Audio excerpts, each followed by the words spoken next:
Hey, hi guys. Today I am discussing on SEM 4. This is business ethics, and this is easy assignment, though it is a bit lengthy, but it is easy. So the first question is about genetically modified food.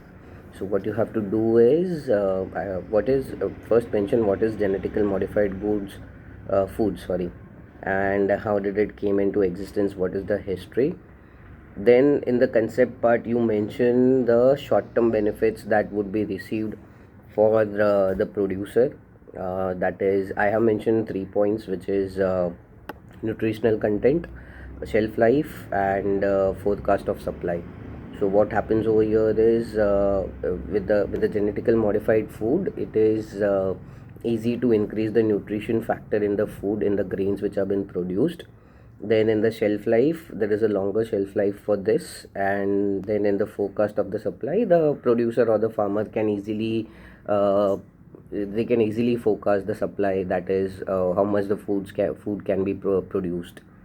And in the and then in the disadvantages, I have mentioned gene transfer. So basically, a genetically modified crop is produced on a large on a scale on a land where there can be multiple crops which can be produced.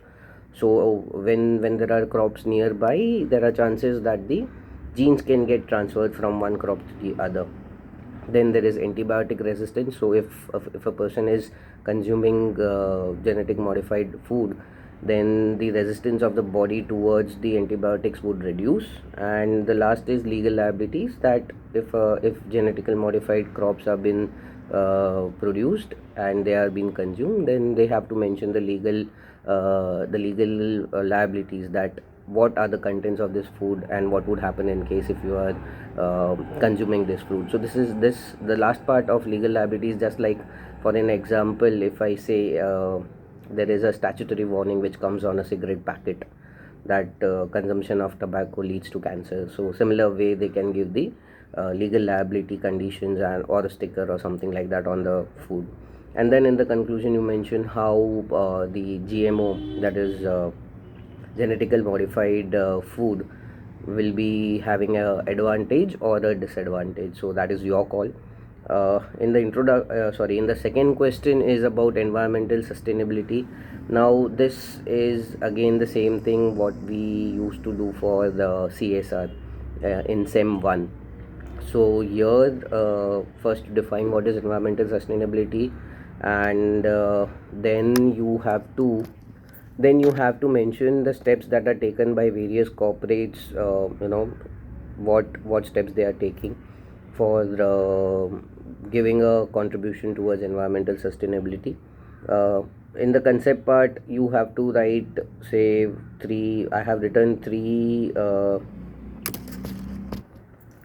principles, which is reorganizing living condition, environmental research funding, and alternate of natural resources. These are the three principles which I have mentioned for environmental sustainability.